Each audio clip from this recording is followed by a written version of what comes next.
Doctor Shyama Prasad Mukherjee के जन्म दिवस के उपलक्ष्य में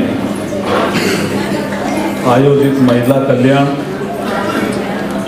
एवं सशक्तिकरण महासम्मेलन व सम्मान समारोह 2022 के अवसर पर उपस्थित हमारे माननीय बनते संघ प्रिय राहुल जी, जो राष्ट्रीय अध्यक्ष हैं भारतीय बौद्ध संघ। बनते जी ऐसे कई कार्यक्रम करा चुके हैं, इनका ताली बजा के स्वागत तो करें। अटल जी का जन्मदिन हो, मोदी जी का जन्मदिन हो, बाबा साहब अम्बेडकर जी का जन्मदिन हो, श्यामा प्रसाद मुखर्जी का जन्मदिन हो, वीर सावरकर जी का जन्मदिन हो, कई प्रोग्राम बनते जी कराते रहते हैं। इसलिए बहुत जोरदार ताली से बनते जी का। हमारे मंच पर पूर्व चेयरमैन अनुसूचित जाति जनजाति आयोग के अध्यक्ष और पूर्व संसद सदस्य माननीय डॉक्टर विजय सोनकर शास्त्री जी, मंच पर उपस्थित माननीय डॉक्टर अनीता आर्य जी, पूर्व संसद सदस्य भी रही है और भारतीय जनता पार्टी के राष्ट्रीय महामंत्री भी रही है। हमारे कपिल खन्ना जी अभी अभी आपको संबोधित करके गए हैं, जो प्रदेश अध्यक्ष दिल्ली विश्व हिंदू परिषद के। मंच पर हमारे राहुल गौतम एडवोकेट, राष्ट्रीय महामंत्री और दिल्ली प्रदेश प्रभारी भारतीय बौद्ध संघ, विकास उज्जैनवाल राष्ट्रीय महामंत्री भारतीय बौद्ध संघ को संचालन कर रहे हैं। हमारे भगवान दास जी संघवार राष्ट्रीय महामंत्री भारतीय बौद्ध संघ और कुलदीप सोनकर अध्यक्ष दिल्ली प्रदेश भारतीय बौद्ध संघ। भारतीय बौद्ध संघ के द्वारा डॉक्टर श्यामा प्रसाद मुखर्जी का जन्मदिन मनाया जाना, ये अपना आप में कुछ लोग ऐसा मुझे बाहर भी पूछ रहे थे कि भारतीय बौद्ध संघ क्यों मना रहा है। अभी सोनकर शास्त्री जी भारतीय राजनीति के दो पुरोधा डॉक्टर श्यामा प्रसाद मुखर्जी और डॉक्टर B.R. अम्बेडकर के बारे में जो समीपता है जीवन की, वो बता रहे थे। इसमें एक अंक मैं जोड़ना चाह रहा हूं कि भारतीय बौद्ध संघ डॉक्टर श्यामा प्रसाद मुखर्जी का जन्मदिन इसलिए मना रहा है कि डॉक्टर श्यामा प्रसाद मुखर्जी 5 साल बोधि महासभा के अंतर्राष्ट्रीय अध्यक्ष रहे हैं, इसलिए मना रहा है। इस जीवन के बारे में बहुत कम लोगों को पता भी है।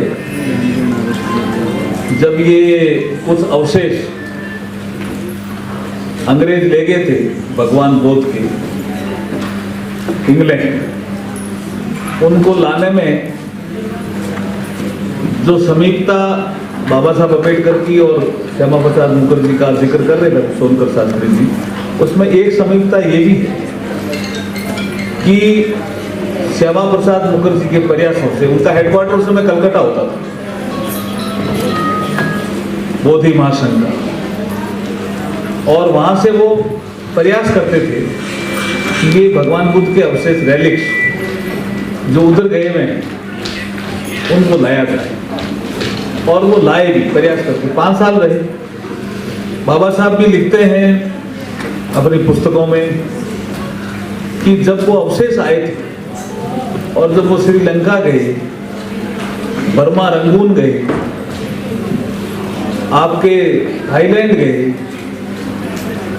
तो लाखों लोग जुड़ते थे। और श्यामा प्रसाद मुखर्जी का उस समय स्वरूप संत के रूप में होता था, जो बोधि संघ का बनते होते हैं उस ड्रेस में रहते थे। तो एक प्रोग्राम बाबा साहब ने भी अटेंड किया, अगर मैं गलत नहीं हूं तो शायद बर्मा का ही अटेंड किया।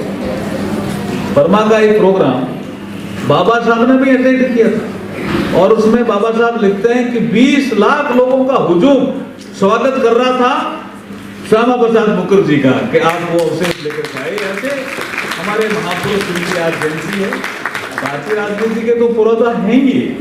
भारतीय जनसंघ की स्थापना, भारतीय जनसंघ की स्थापना के बाद इस देश में ये नारा देना कि इस देश में मैं परमिट लेकर के जम्मू कश्मीर नहीं जाऊंगा, ये देश का हिस्सा है, अभिन्न है, तो मैं बिना परमिट जाऊंगा, और ये कहना कि इस देश में दो प्रधान का मतलब, देखिए कैसी व्यवस्था नेहरू जी ने की थी कि एक प्रधानमंत्री भारत में होगा और जम्मू कश्मीर का भी जो मुख्यमंत्री होता था उसको प्रधानमंत्री कहते थे।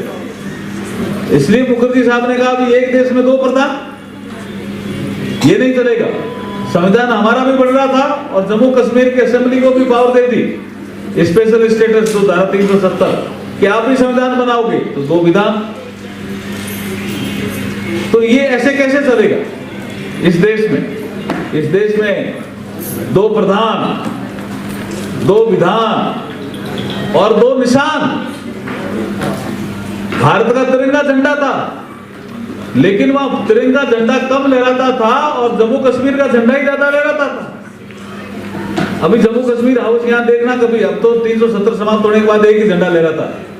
मेरे राजस्थान हाउस के पास भी जम्मू कश्मीर हाउस था, मैं सुबह घूमना चाहता, मैंने कहा यार ये दो झंडे भारत में भी, बोला इनको ये अधिकार है। तो उस समय ये सोच देखो श्यामा प्रसाद मुखर्जी का कि यहाँ बिल्डिंग जम्मू कश्मीर हाउस की, और यहाँ एक भारत का झंडा और एक जम्मू कश्मीर का झंडा, दो झंडे। तो विदेशी आते थे वो कंफ्यूज होते थे कि ये दो फ्लैग, क्योंकि वहां एक मैक्सिको का दूतावास है, जब मैं घूमने जाता था उधर, तो वो बड़े मेरे कई बार पूछते थे, कई बार एमपी, मैंने कहा यस आई एम एमपी, तो why two flags are there in this building. तो हमें बताना पड़ता था बड़ी मुश्किल से, जम्मू कश्मीर है स्पेशल स्टेटस, तो एक भारत का झंडा भी रख सकते हैं वो और एक जम्मू कश्मीर का।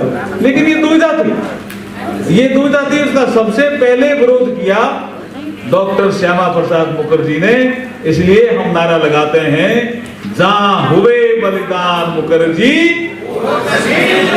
जोर से लगाओ ना यार, जहां हुए बलिदान मुखर्जी, जहां हुए बलिदान मुखर्जी, और अब हम कह रहे हैं वो सारा का सारा है, क्योंकि अमित शाह जी ने धारा 370 समाप्त करने के लिए 5 अगस्त 2019 को जो प्रस्ताव रखा था, उसमें धारा 370 तो समाप्त हो ही गई थी, जो सपना था बाबा साहब अम्बेडकर जी का भी और श्यामा प्रसाद मुखर्जी का भी। लेकिन उसी भाषण में हमारे गृह मंत्री अमित शाह जी ने कहा था कि अगली नजर पाक अधिकृत कश्मीर की है, इसलिए वो सारा का जहां हुए बलिदान मुखर्जी, और वो सारा का यही भाव आज के इस प्रोग्राम से जाना चाहिए। बहुत बड़े विद्वान थे श्यामा प्रसाद मुखर्जी, बहुत छोटी उम्र में कुलपति बने थे, ध्यान है ना आपको, कलकत्ता विश्वविद्यालय के कुलपति, वो शायद 33 साल की उम्र में कुलपति बने। फिर भी जब अंग्रेज सत्ता सौंप करके जा रहे थे और अंग्रेजों ने कहा कि भी आप राष्ट्रीय सरकार क्यों नहीं बना रहे हो, कांग्रेस तो एक दल है आपके हिसाब से, तो अभी चुनाव हुए नहीं, तो आपको हम सत्ता सौंप कर ही जाएंगे। कुछ लोग कहते हैं कि कांग्रेस बड़े दिल वाले थे, इसलिए बाबा साहब को भी मंत्री बनाया और श्यामा प्रसाद मुखर्जी को बनाया। ऐसा नहीं था जी, ये विषय दलित कोटे से मंत्री बन गए थे बाबू जगजीवन राम, एक ही मंत्री बनना था, तो यहाँ दलित समाज के लोग उद्वेलित हुए, उन्होंने तार भेजा प्रधानमंत्री इंग्लैंड में, बोला क्या किया आपने, हमारे नेता तो बाबा साहब अम्बेडकर हैं और आपने जगजीवन राम जी को मंत्री बना दिया। तो जब तार गए तो उन्होंने, प्रधानमंत्री ने डॉक्टर अम्बेडकर को बुलाया कि you come to London and we have to discuss some issue.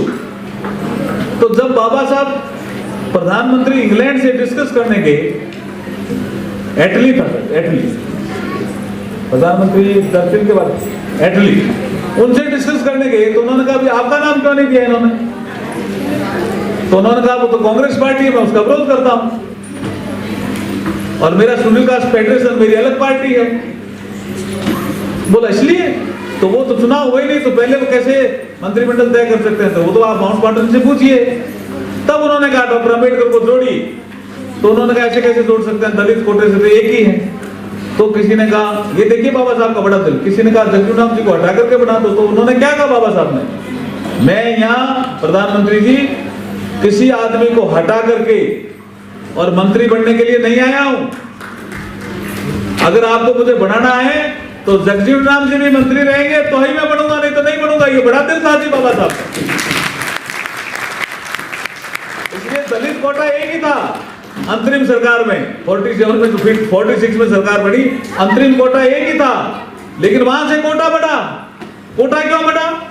किसको दलित कोटे से भी क्यों लेते हो? डॉक्टर अम्बेडकर तो विद्वान है। अंग्रेजों ने कहा तो बोला क्या करें? बोला आप राष्ट्रीय सरकार बनाओ, हम सत्ता आपको तभी सौंप के जाएंगे जब राष्ट्रीय सरकार बनाओ, वो सर्वदलीय होनी चाहिए।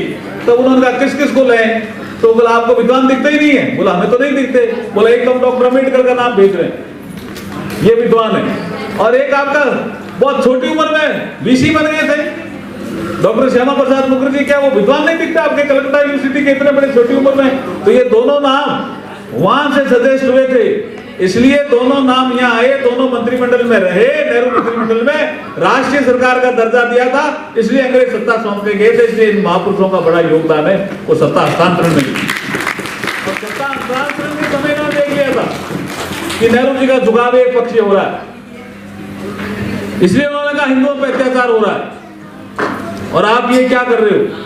कश्मीर जाने के लिए भी जहां मारकाट हो रही है वहां भी मुझे परमिट लेने के लिए कह रहे हो, मैं नहीं मानता, तो चले गए। इसलिए बंदे भी ठीक कह रहे थे कि उनकी हत्या नॉर्मल हत्या नहीं थी, उनकी हत्या षड्यंत्र पूर्वक थी। वैसे तो लोग कहते हैं डेथ हो गई, डेथ कैसे हो गई? अभी तक उसकी जांच ही नहीं हुई, तो बहुत षड्यंत्र पूर्वक उनकी हत्या आपके डॉक्टर श्यामा प्रसाद मुखर्जी साहब की थी, जिसको आज भी वो रहस्य में बना हुआ है कि किस तरह से उनको मारा गया। क्योंकि देश आजाद होने के बाद ये लोकसभा से एमपी होकर के आगे थे। कौन? श्यामा प्रसाद मुखर्जी। बाबा साहब के दरवाजे बंद कर दिए थे लोकसभा के, लेकिन इनके सहयोग से वो राज्यसभा में बंगाल से आए।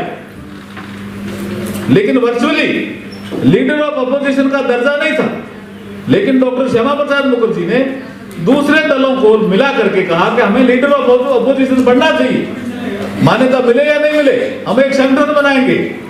तो उन्होंने एक संगठन बनाया दूसरे दलों से मिलकर के, और उसके नेता बने डॉक्टर श्यामा प्रसाद मुखर्जी। इसलिए वो लीडर ऑफ अपोजिशन का स्टेटस एंजॉय करते थे। और राज्यसभा में बाबा साहब अम्बेडकर अपोजिशन के नेता बने, इसलिए वो लीडर ऑफ अपोजिशन का राज्यसभा में स्टेटस एंजॉय करते थे। इसलिए सबसे ज्यादा नेहरू सरकार की तीखी आलोचना लोकसभा में कोई करता था तो डॉक्टर श्यामा प्रसाद मुखर्जी करते थे, और राज्यसभा में कोई करता था बाबा साहब डॉक्टर अम्बेडकर करते थे। इसलिए ये कांग्रेस की आंखों की खिड़की रहेगी। इसलिए मुझे लगता है कि आप सही कह रहे हैं कि वो नॉर्मल डेथ नहीं, जम्मू कश्मीर वाला। आज डॉक्टर श्यामा प्रसाद मुखर्जी का जन्मदिन है, 3 बजे मुझे एक मीटिंग में जाना है, इसलिए मैं अभी यही इजाजत लूंगा। आज कई रहस्य इन्होंने भी, सोनकर शास्त्री जी ने भी खोले हैं, और बहुत समीपता थी बाबा साहब अम्बेडकर और मुखर्जी साहब में। धारा 370 का जब बाबा साहब ने विरोध किया तो समझाने आए थे श्यामा प्रसाद मुखर्जी कि मैंने आज सुना है कि तुमने शेख अब्दुल्ला को डांट दिया। अच्छी दोस्ती थी श्यामा प्रसाद मुखर्जी और डॉक्टर अम्बेडकर साहब की, अच्छी दोस्ती थी, आप ठीक कह रहे। वो जो चित्र है जिसमें छड़ी लिए खड़े हैं बाबा साहब, वो उसी समय का चित्र है कि मैंने सुना है डॉक्टर अम्बेडकर तुमने आज शेख अब्दुल्ला को बहुत बुरी तरह से डांट दिया। तो उन्होंने कहा हाँ मैंने डांट दिया। मैंने सुना है डांटा ही नहीं, तुमने भगा दिया, फाइल भी फेंक दी। बोला मैंने सुना है, हाँ मैंने फाइल भी फेंक दी। तो एक आदमी एमपी आता उधर से, ये किसी खत्री की किताब में, खत्री करके राइटर है उसकी किताब में, एक एमपी आता है। उन्होंने कहा डॉक्टर अम्बेडकर कि तुम नेहरू जी का कहना भी नहीं मानोगे, वो कहते हैं स्पेशल स्टेटस दो जम्मू कश्मीर निकल जाएगा। बोला नहीं, ये देश की एकता अखंडता के लिए खतरा है, मैं ये स्पेशल स्टेटस जम्मू कश्मीर को नहीं दूंगा, और मैं प्रपोजल नहीं बनूंगा। और डॉक्टर अम्बेडकर नहीं बने। उस समय वो एक एमपी कहता है कि डॉक्टर अम्बेडकर ध्यान रखना क्या कि नेहरू चट्टान है, उससे कोई टकराएगा तो उसका ही नुकसान होगा। तो डॉक्टर अम्बेडकर वही कहते हैं लोकसभा की संसद की गैलरी में कि मैं चट्टानों से टकराता ही यहां तक पहुंचा हूं, और टकरा लेना मुझे ऐसे हमारे बाबा साहब के साथी रहे, परम साथी रहे। उन्होंने कहा बड़ी हिम्मत की doctor Ambedkar, you refuse to Sheikh Abdullah, तो भी ये प्रपोजल ऑफ आर्टिकल 384 था शायद वो समय, आर्टिकल दूसरा था। बाद में जब वो अडॉप्ट हुआ तो 370 था। तब श्यामा प्रसाद मुखर्जी को लगा कि डॉक्टर अम्बेडकर साहसी है, क्योंकि उस समय एक प्रस्ताव था कि जो भी धारा जुड़ेगी या तो ड्राफ्टिंग कमेटी का चेयरमैन रखेगा या उसका जो सदस्य होगा वो रखेगा। तो धारा 370 जो संविधान सभा में जुड़ी उसके डॉक्टर अम्बेडकर प्रपोजल नहीं है, इन्होंने रखा नहीं। तो किसने रखा ऐसा लोग पूछते हैं। तो गोपाल स्वामी अयंगार जो ड्राफ्टिंग कमेटी का मेंबर था उसने धारा 370 का प्रपोजल रखा, बाबा साहब ने नहीं रखा था। ध्यान रखना, बाबा साहब तो धारा 370 के विरोधी थे, इसलिए धारा 370 समाप्त होने पे बाबा साहब का भी सपना पूरा हुआ और डॉक्टर मुखर्जी साहब का भी सपना पूरा हुआ। इसलिए नरेंद्र मोदी जी का भी, अमित शाह जी का भी धन्यवाद करते हैं और बंदे जी का भी पूरा बहुत जोरदार ताली बजा के स्वागत करें। बहुत बहुत धन्यवाद। जय हिंद, जय भारत।